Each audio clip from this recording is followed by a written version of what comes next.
Bonjour, bonsoir, content de te retrouver. Bonjour Héloïse. Bonjour Jean-Philippe. Alors aujourd'hui, on va se faire une nouvelle capsule vidéo sur la notion de thérapie brève. D'ailleurs, tu nous expliques ce que c'est qu'une thérapie brève, parce que qui dit thérapie brève, c'est-à-dire qu'il y a des thérapies longues. Qu'est-ce qu'une thérapie brève? Moi, il faut que tu m'expliques parce que je ne sais pas ce que c'est. Bon, je fais exprès, je fais style que je ne sais pas. Je ne sais pas, je fais croire que je ne sais pas pour que pour toi, ça soit plus facile qui nous écoute. Hein, c'est quoi une thérapie brève, enfin? Mince. Et puis, la notion Tu fais bien. d'écologie de la personne. Alors, c'est quoi? Moi, je connais l'écologie dans mon potager. L'écologie de la personne, c'est quoi? C'est se laver les mains, c'est prendre sa douche, se brosser les dents. C'est ça? Non, c'est pas ça. C'est pas ça? Oh. Mais Alors, explique-nous. Les c'est- thérapies brèves, c'est quoi? alors, thérapie brève, Eh ben, je te remercie, ça a été très brève. voilà. Et puis, écologie, c'est l'hygiène dans sa globalité. Merci, au revoir. Bon, allez, non, je suis sérieux. Les Mhm. thérapies brèves, ce sont des techniques hein, qui permettent Mhm. d'agir à un niveau inconscient et brèves, euh, parce qu'en fait, normalement, ça ne dépasse pas 2 ans. D'accord, ça veut dire que les thérapies longues, Ouais. La psychanalyse ou toute autre. une vie. Ça peut. Après, l'un n'empêche pas l'autre, hein. Ouais. Voilà, on peut s'y retrouver à Mhm. faire une psychanalyse et quelquefois à faire des sessions de thérapie, des séances de thérapie brèves pour quelque chose de particulier. Thérapie brève, donc ça dépasse pas 2 ans. À hauteur de Voilà. combien de séances par mois? Alors, en fait, ça, tout dépend de la personne. Vraiment, en thérapie brève, on se centre sur la personne et ses besoins Mhm. et l'objectif qu'elle se fixe. Ok. Voilà. Donc après, ça peut être, je sais pas, des difficultés à s'exprimer, voilà, des problématiques par rapport à l'oral. Ça peut être des phobies par rapport à l'ascenseur, de la peur du vide ou autre, Ok. ou liées à des traumas. Voilà. Mhm. Et donc en thérapie brève, on va vraiment fixer un objectif et travailler à un niveau inconscient, enfin réorganiser à un niveau inconscient Et les donc là, quels informations. sont tes outils pour aller explorer cet inconscient Et comment le neurofeedback vient s'intégrer là-dedans? Ouais. Mhm. Voilà. Alors, effectivement, en thérapie brève, donc moi je propose la PNL, la Programmation. programmation, voilà, neurolinguistique. Tu peux Euh, nous décrire un petit peu on programme comme un ordinateur, c'est quoi? Tu fais du code en fait? C'est quoi l'histoire? ouais, c'est exactement C'est ça, hein. ça? Ouais, c'est un peu ça. En fait, Mhm. c'est déjà explorer les programmes que la personne de fonctionnement que la personne peut avoir, qui sont en lien avec ses croyances sur elle-même. Est-ce que ce sont plutôt des croyances aidantes ou Mhm. limitantes? Est-ce qu'elle se D'accord. dit, ah bah oui, je suis capable d'arriver à faire ça, ou ah Mhm. bah non, j'y arriverai jamais, je suis trop nulle. Mhm. Ok. Voilà.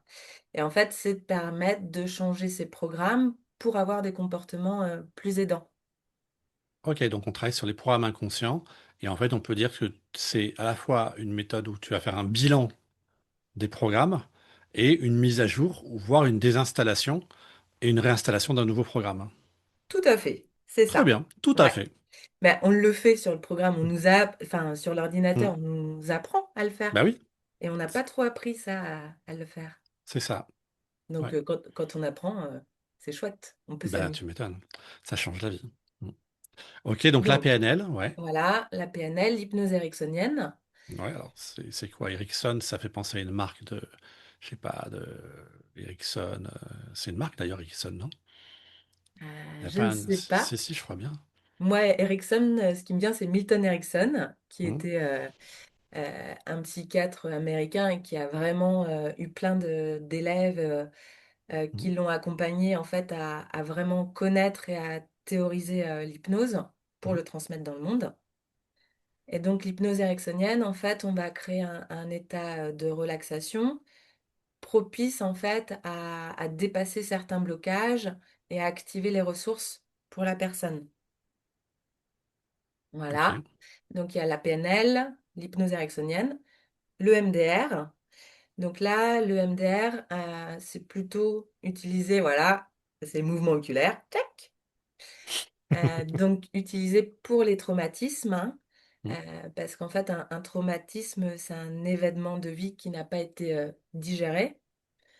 Et donc, il y a une information Tu veux qui dire que est... ce qui fait que c'est un trauma, c'est qu'on l'a pas digéré, que c'est resté bloqué dans l'estomac ou dans la gorge ou on est constipé. Voilà, dans le corps, Mm. dans le cerveau, dans les souvenirs, dans les émotions. Donc il y a une notion de pas digérer et à côté, en fait, il y a une notion d'intégration. C'est ça, Donc on peut vivre, pendant, moi je peux vivre un truc, je l'intègre, je t'en parle. Toi, de ton point de vue, tu vas dire c'est un trauma. En fait, c'est pas l'événement qui compte, mais c'est la manière dont je l'ai intégré, refoulé ou mal digéré. tout à fait, D'accord, tout à fait. D'accord, c'est c'est ça, ça. ok. Ok. Donc en fait, avec justement, hein, tu faisais tes mouvements oculaires tout à l'heure, avec la stimulation bilatérale, donc Qui- notamment les... On a découvert ça comment, le MDR? Du coup, c'est même Shapiro qui a découvert Shapiro? ça, qui était dans un parc Ouais. et qui a été préoccupée hein, parce qu'elle était en... Alors, je ne sais plus. Elle avait un cancer et je ne sais Mhm. plus à quelle période ça se passait pour elle. Et donc, elle était préoccupée par Mhm. ça. Et en passant dans le parc, hop, elle regardait les arbres de droite à gauche.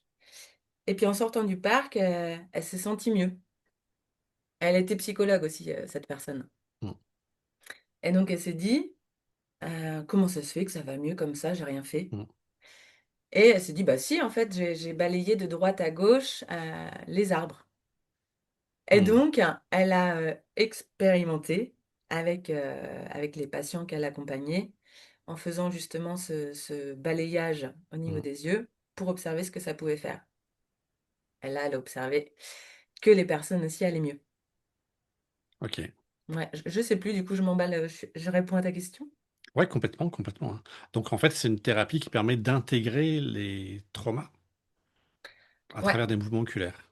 qui permet de retraiter, Retraiter l'information. D'accord. voilà, retraiter l'information.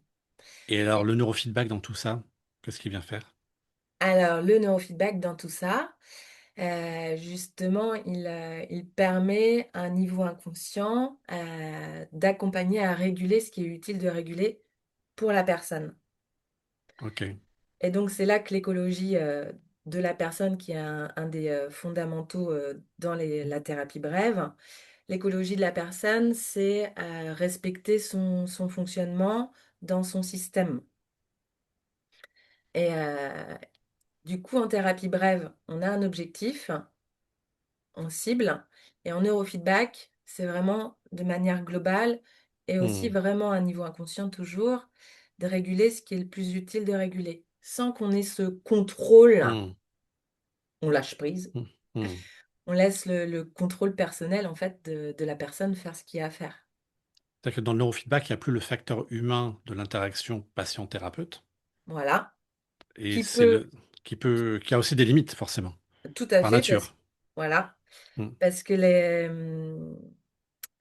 les biais cognitifs Hmm. du thérapeute ou les limites, la résonance du thérapeute peut aussi Hmm. influencer sur la personne en fait. Hmm. Il y a forcément des limites et des biais.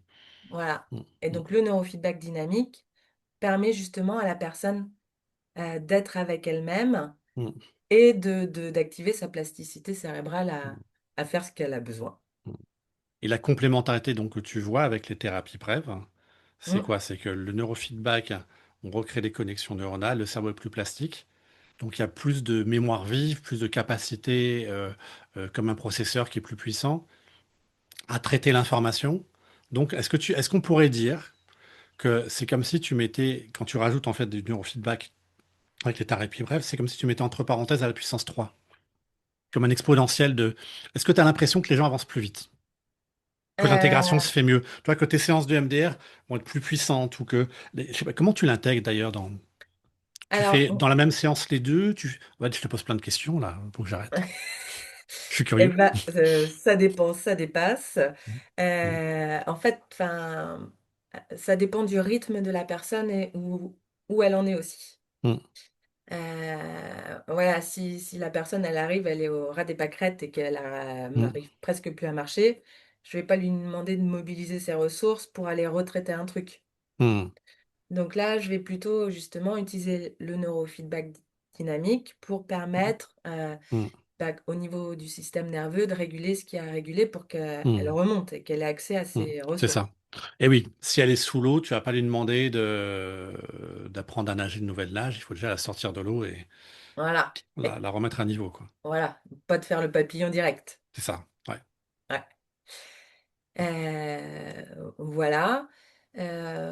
Autrement, effectivement, il peut m'arriver de faire les deux, Mm, l'un après l'autre, thérapie brève d'abord mm. et un neurofeedback ensuite dans une même séance.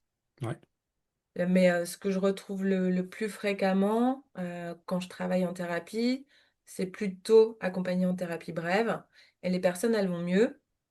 Et puis, du coup, elles veulent toujours prendre soin d'elles. Elles vont Mm. plutôt utiliser le neurofeedback dynamique dans cette méthode Ok. bien-être Et c'est là où tu parles au quotidien. d'écologie de la personne, hein. Voilà. Mm. C'est là que je parle de l'écologie de la personne. Et tu vas nous en parler dans une prochaine vidéo. À tout de suite.